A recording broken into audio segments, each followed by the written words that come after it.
La santé sexuelle, ça inclut pas juste le dépistage des ITSS. Être en bonne santé sexuellement, c'est se trouver dans un état de bien-être physique, mental et social en lien avec la sexualité. Donc, prendre soin de sa santé sexuelle, ça peut se faire de plusieurs façons, entre autres avec Floravie. Floravie, c'est une entreprise canadienne dédiée à la santé sexuelle qui propose des produits pour tout le monde, peu importe votre genre. Elle offre une gamme de lubrifiants, nettoyants et produits pour le bien-être intime qui sont de très grande qualité et hypoallergéniques. En plus, Floravie conçoit tout ça en collaboration avec des professionnels de la santé. Retrouvez leurs produits dans les grandes pharmacies du Québec et dans les supermarchés Avril. Floravie, fier partenaire de Contre toute attente.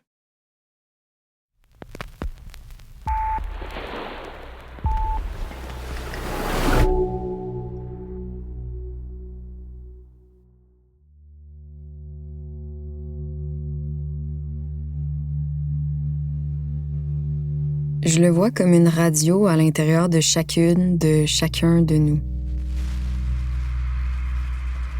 Tant qu'on avance, qu'on vit en groupe, qu'on vit tout court, nos radios sont pluguées et fonctionnelles. Ma radio diffusait un bruit de fond depuis toujours, un bruit presque inébranlable, rassurant. Mais le temps, les paroles et les idées ont balayé une couche de sable qui recouvrait le bruit. Puis j'ai pu mieux l'écouter. Pas assez désirable. Ce que tu veux, c'est pas ça l'important. Pas assez chaude, pas assez belle. Tu sais pas comment ça marche.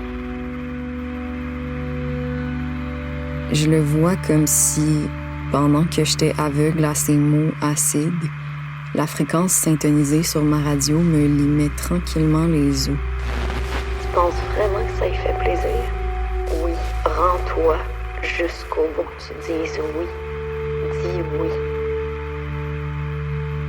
Je le vois comme si maintenant, je cherchais un bouton pour changer de fréquence, puis ça presse. Mais c'est aussi comme si j'avais un peu peur d'en trouver un.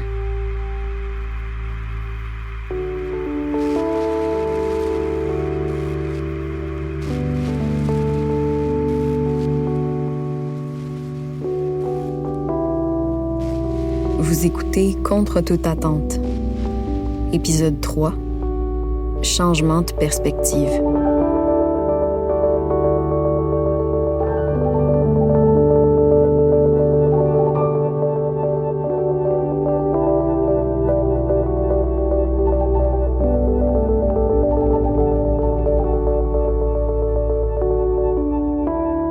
Associer relations sexuelles satisfaisantes à pénétration, ça peut nous pousser à jouer un rôle dans notre sexualité qui nous intéresse plus ou moins des fois.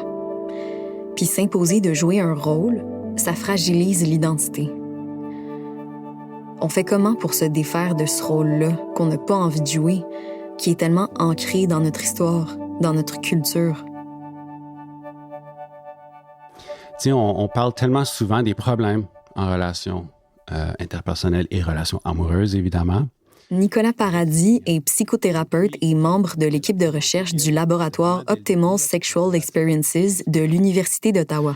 Puis, c'est important de parler des problèmes parce qu'il y a des problèmes qui ont des solutions, puis on veut vraiment améliorer, tu sais, le fonctionnement, le bon fonctionnement, disons.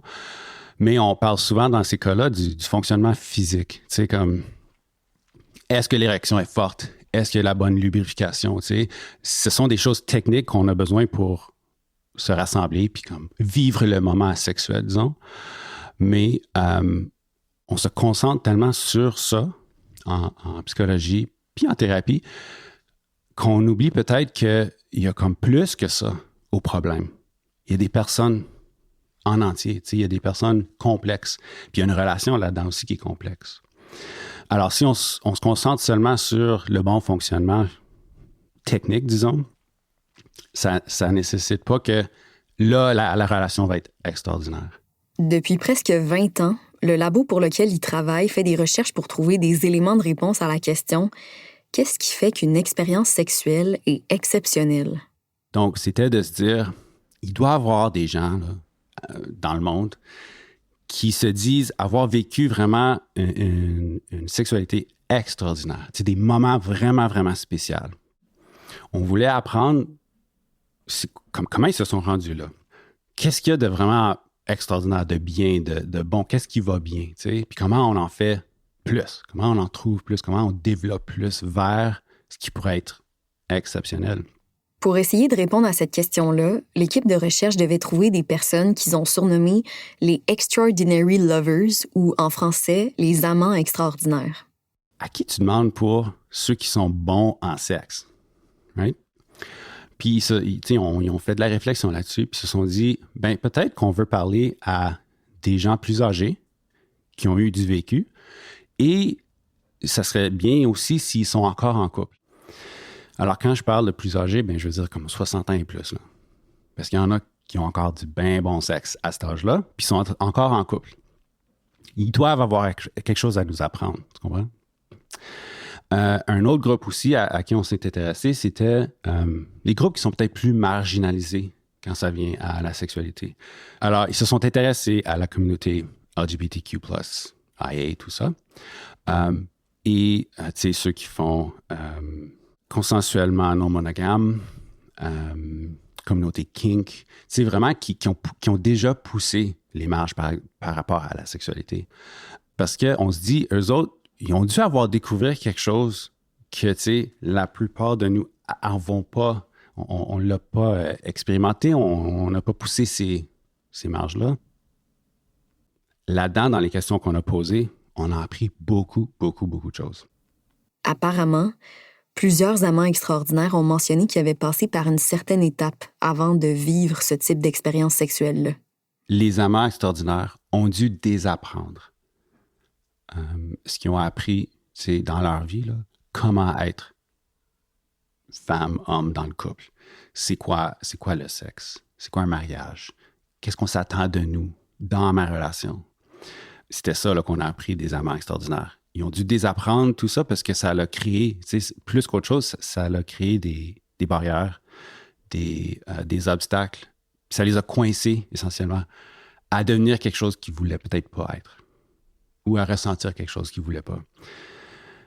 Mais ils l'ont réalisé à un moment donné parce qu'ils se sont dit « Hey, j'aime pas ça, là. C'est pas le fun. Je me retrouve pas, je m'amuse pas. Comment je fais pour défoncer ça? » Il fallait réapprendre.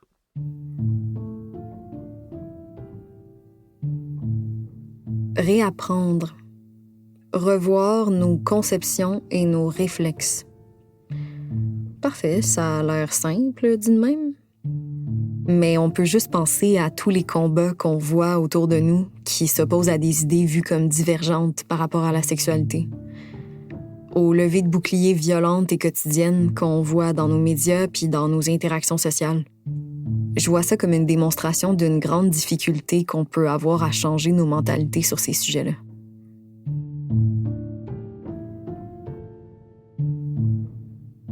Qu'est-ce qui fait que je me suis habillée comme ça aujourd'hui? Bien, c'est la même chose de qu'est-ce qui fait que je trouve excitant telle chose dans ma sexualité.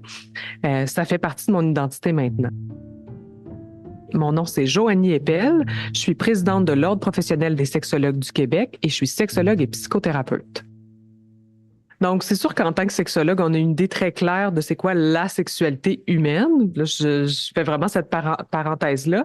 Il y a toutes sortes de sexualité au pluriel, au sens où il y a plusieurs comportements, il y a plusieurs types de développement sexuel, il y a plusieurs configurations amoureuses et sexuelles, etc., etc. Mais on peut parler quand même d'une sexualité humaine qui a un grand tronc commun. Puis ce tronc commun-là à la sexualité humaine, c'est les différents aspects qui font partie de notre développement. Donc, 6 grands aspects. Les aspects biologiques, physiologiques, les aspects cognitifs, les aspects sociaux et culturels, les aspects psychologiques, les aspects relationnels et les aspects moraux et éthiques. Et tout ça font que ça nous permet de se développer sur le plan sexuel et d'avoir certains comportements ou pas. Donc, ça veut dire que quand on parle de sexualité, oui, on parle des pratiques, des gestes qu'on pose pour donner et recevoir du plaisir, mais aussi de notre perception de nous-mêmes, de nos corps en général, de notre tempérament anxieux, jaloux, curieux, de notre conscience des autres qui nous jugent ou nous accueillent. Pour moi, la sexualité est un des aspects de l'identité globale d'une personne. Donc, quand je parle de l'identité, c'est de dire, ben, je suis, par exemple, moi, je suis une femme, je vais être une conjointe, je vais être une sœur, je vais être une amie, je vais être une sexologue, je vais être une professionnelle, mais je vais aussi avoir ma sexualité à moi, être une personne sexuelle qui a ses propres préférences. Donc, on peut se définir selon différents rôles, selon différents statuts, selon différentes expériences. Et l'expérience de la sexualité, le développement sexuel, les comportements sexuels qu'on aura vont composer une partie de notre identité.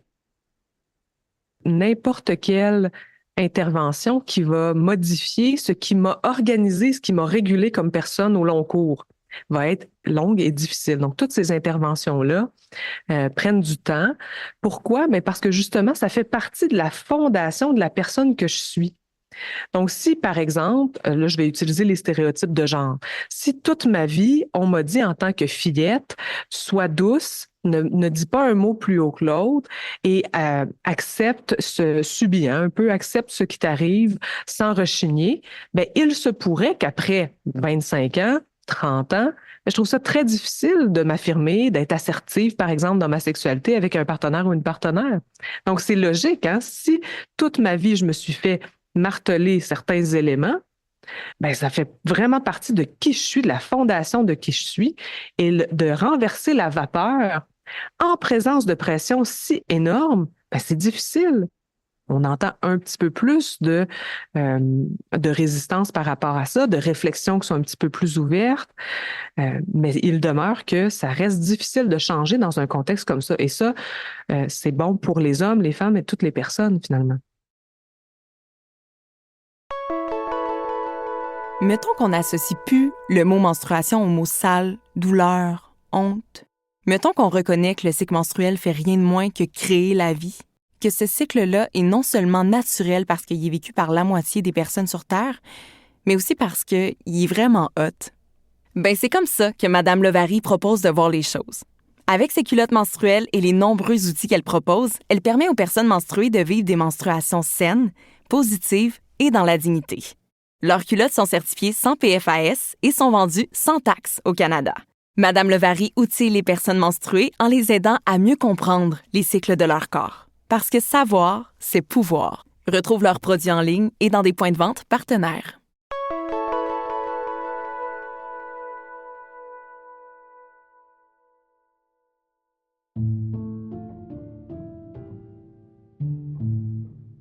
Comment on fait pour faire ce travail-là, cette réflexion-là personnelle, de dire de quoi moi j'ai envie, qu'est-ce qui me plaît pas.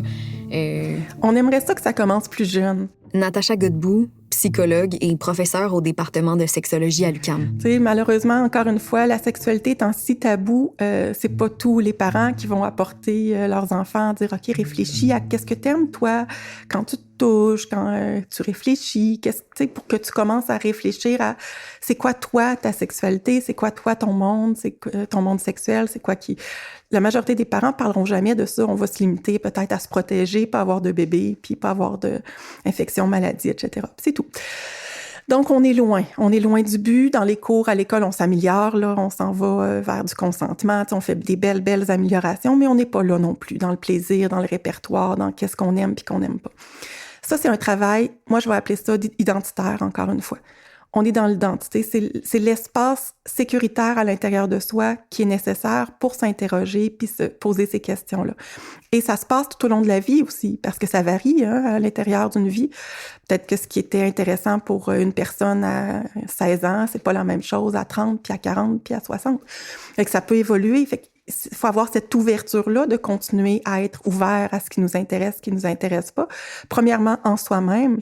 Et après ça, idéalement, en discuter aussi avec une autre personne, au moins. Pour commencer, ça peut être une très bonne idée d'aller en discuter parfois avec certains amis, mais une professionnelle, sexologue ou psychologue avec une spécialité là, qui est capable de parler de sexualité. Donc, des professionnels qui sont formés, qui sont à l'aise, qui vont pouvoir accompagner la personne. Tu sais, parce que cette plongée sous-marine sexuelle en soi est un endroit de plaisir et de liberté lorsqu'on réussit à aller l'ouvrir, à aller le voir, à l'accepter, à y aller les yeux grands ouverts progressivement.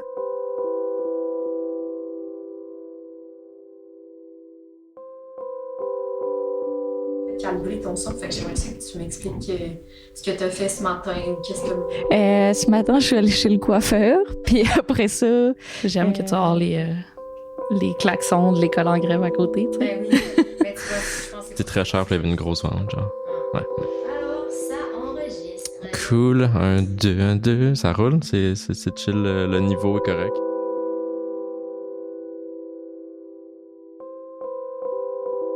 Donc, je suis Azilise, je suis une femme lesbienne et handicapée.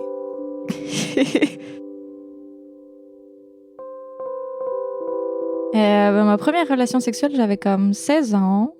Ça faisait plusieurs mois que je datais cette fille-là, puis genre, on se connaissait plutôt bien. On faisait partie d'une association en commun, c'est là où on s'est rencontrés. Puis ouais, au bout de quelques mois, on a eu notre première relation sexuelle à toutes les deux.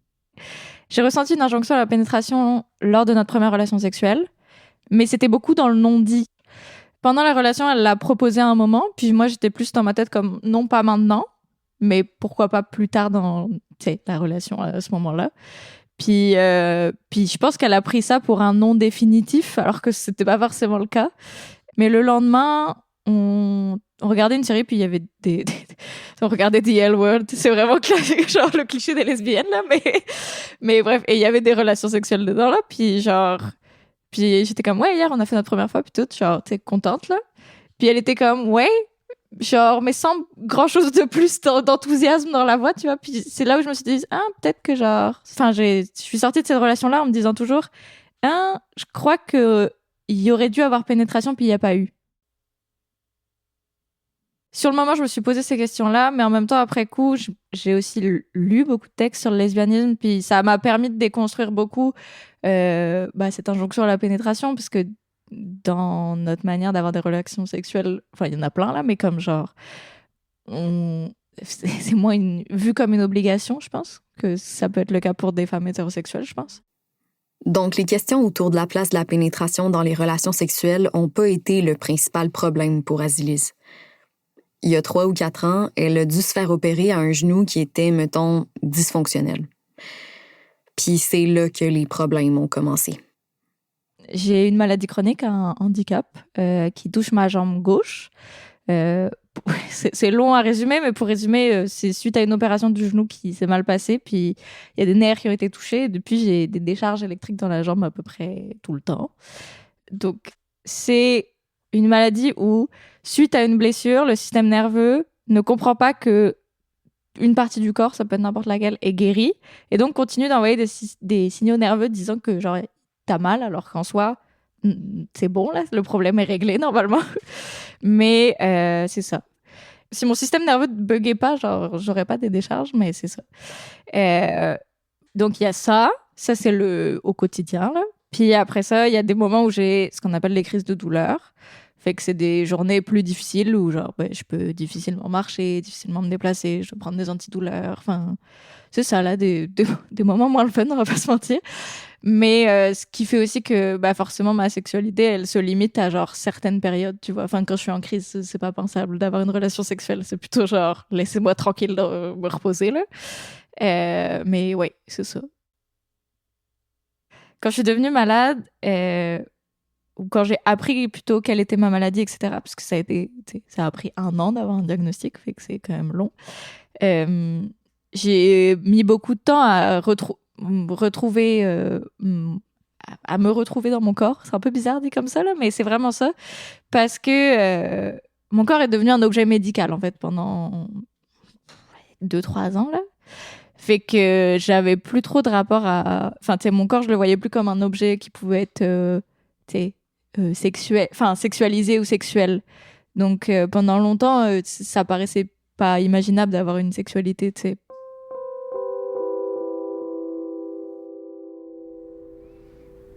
Dans la vie, je suis quand même quelqu'un qui va un peu à contre-courant. J'aime pas ça me faire mettre dans des cases. Je suis difficile à comprendre, catégoriser. Mais sur ces volets-là, la sexualité, l'identité de genre, puis l'orientation sexuelle, puis je vais même aller jusqu'à le style relationnel là, monogame, mettons, je m'étais jamais permis de me poser des questions. Hélène Saint-Jacques. Oui, ça s'appelle LN. Personne assignée femme à la naissance, s'identifie comme personne non-binaire. Fière de dire qu'il a 40 ans. Depuis mon adolescence, j'étais fermement hétérosexuelle et ma sexualité était beaucoup orientée vers la pénétration. Tout ce qui était préliminaire m'intéressait pas vraiment. Je pense que j'avais développé une vision de la sexualité où je cherchais peut-être une notion d'efficacité. Tu sais, l'efficacité étant, on s'en va vers l'orgasme, donc l'orgasme pénétratif. J'avais de la facilité à avoir des orgasmes, donc des orgasmes notamment avec la pénétration. Donc, c'était vraiment, vraiment ça qui m'intéressait au niveau de la sexualité. J'avais, je crois, beaucoup de difficultés à imaginer une sexualité autre.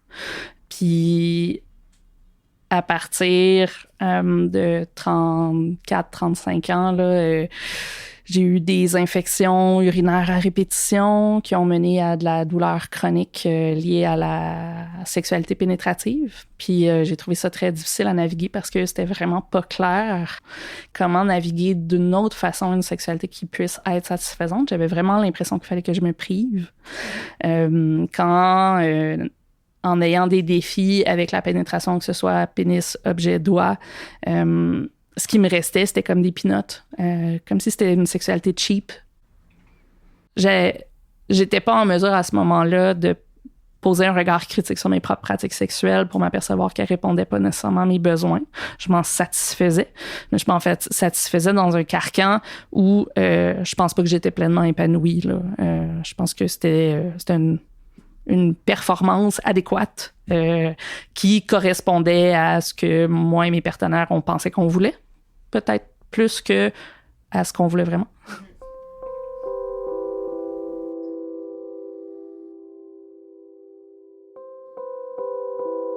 Le début de ma vie sexuelle avec cette personne-là était au début de mes études. Olivier, non fictif. Homme cisgenre hétérosexuel. Disons que ça a été une relation qui a duré presque 10 ans.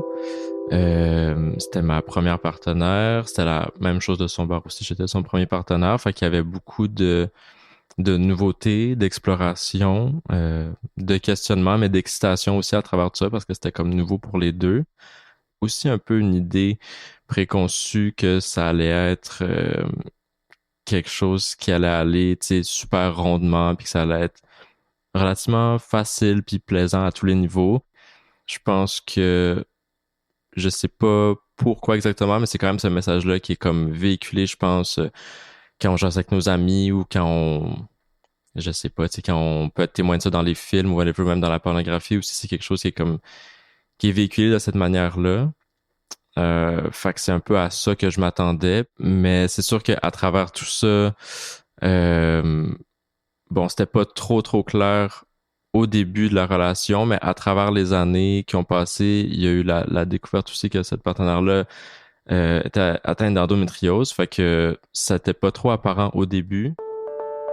L'endométriose, c'est une maladie chronique qui touche 10% des personnes qui ont un utérus.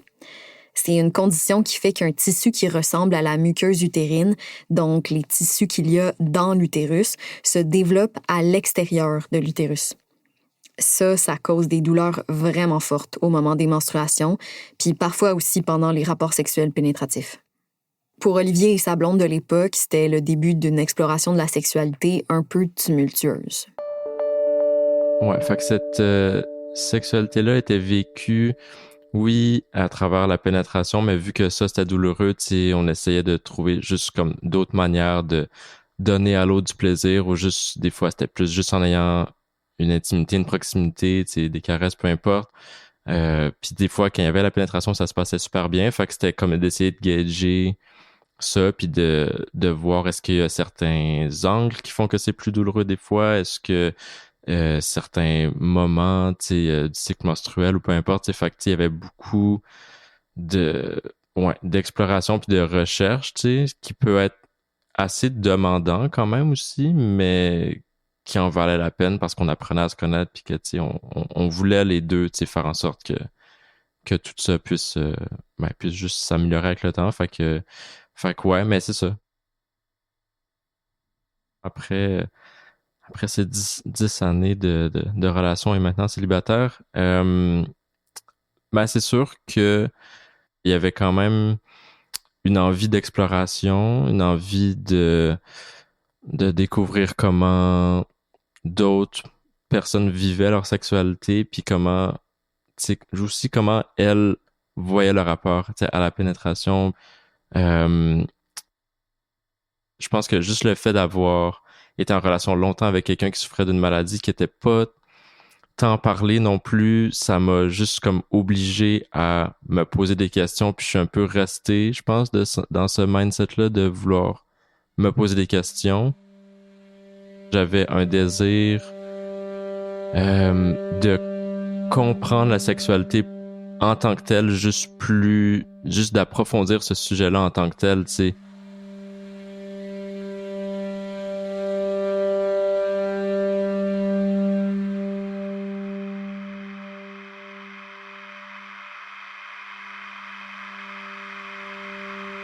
Forcément, ça impacte ma sexualité parce que c'est le toucher de ma jambe gauche est genre très sensible, là, puis genre, c'est pas agréable quand quelqu'un d'autre touche ma jambe, globalement.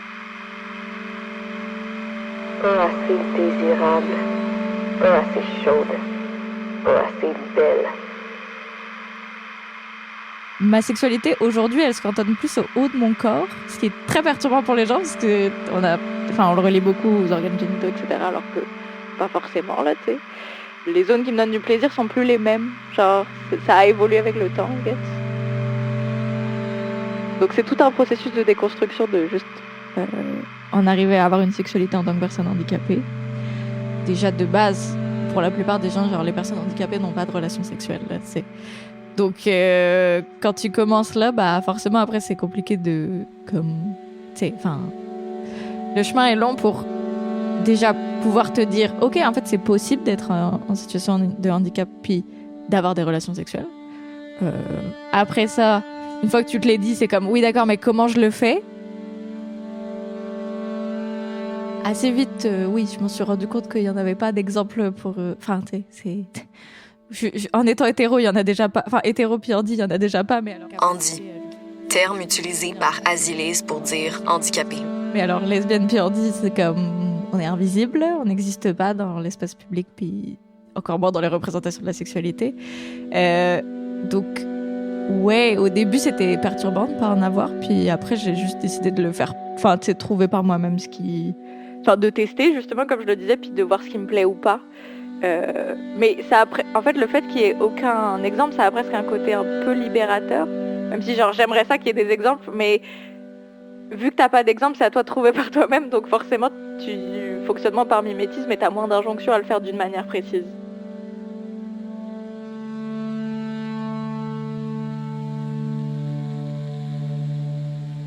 Je pense que une des raisons pourquoi j'avais pas les outils pour avancer sur ces enjeux-là, c'était le fait que je vivais énormément d'homophobie refoulée. Fort probablement aussi de la transphobie refoulée. J'avais jamais réalisé que, par exemple, les mots trans ou non-binaire pouvaient s'appliquer à moi. Puis ça m'a comme un petit peu fessé d'en face, gentiment et doucement, en mars 2021, où je me suis aperçue qu'en fait, la fierté que j'éprouvais à voir nos enfants grandir dans un univers où ils pouvaient avoir une identité de genre aussi fluide qu'ils ou elles ou eux le souhaitaient, pouvait aussi s'appliquer à moi. Et ça a amené énormément de cohérence à ma vie là, du moment où je me suis aperçue de ça. Fait que quand je me suis mis à dire autour de moi que j'étais non-binaire puis que j'étais plus hétéro, ben tout le monde a fait comme « Ah, tu sais, ben oui, on le savait » ou « On attendait que tu t'en rendes compte » ou « Ça fait tellement de sens » ou « C'est tellement plus toi », tu sais. Donc, ces cloisons-là m'ont permis de survivre pendant X nombre d'années, mais je pense que l'effet que ça a eu sur ma sexualité, c'est aussi de la cantonner, de la restreindre.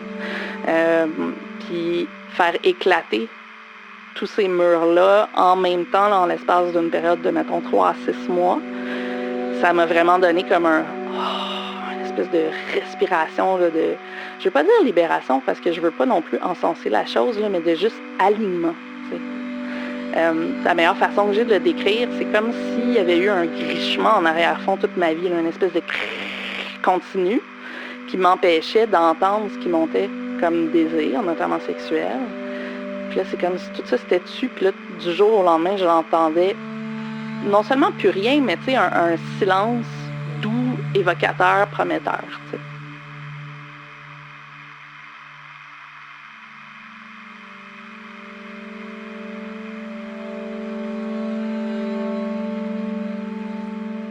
C'est vraiment un désir de voir différentes personnes qui a été assouvi, puis je suis encore un peu dans ce mindset-là en ce moment, puis je suis bien là-dedans, puis j'ai fait des belles découvertes, juste, oui, de personnes, mais de types de sexualité, puis de gens qui ont différentes orientations sexuelles, qui s'identifient de différentes manières, fait que ouais, ça a été j'étais encore un peu là-dedans, honnêtement, là, dans le sens que j'avais pas de questions précises auxquelles je voulais répondre. Je voulais juste, c'est ça, explorer puis être ouvert à ce que les autres pouvaient m'amener puis ce que je pouvais leur amener aussi en retour à travers la sexualité.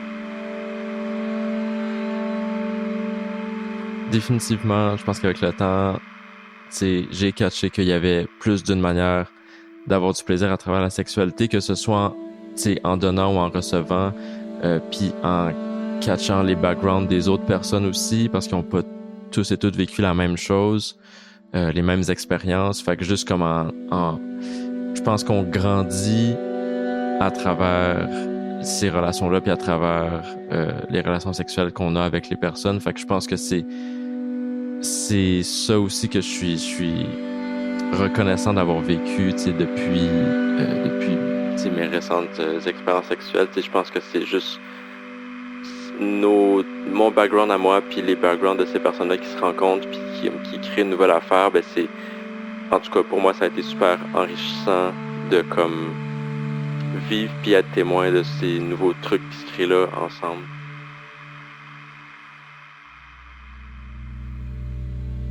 Je cherche encore l'acceptation collective que les structures de nos sexualités peuvent être ouvertes, non linéaires, de toutes les couleurs.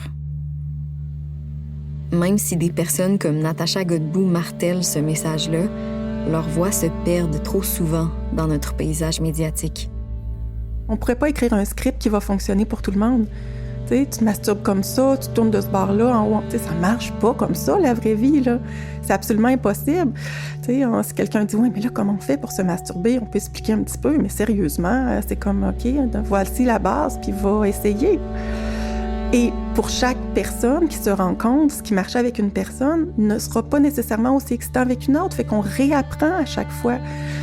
Et que ça demande quoi? Ça demande de l'ouverture, de la flexibilité, de la sécurité. Beaucoup de sécurité par rapport à soi-même, par rapport à l'autre, si on le fait avec quelqu'un d'autre. Et c'est ça qui va donner accès au plaisir.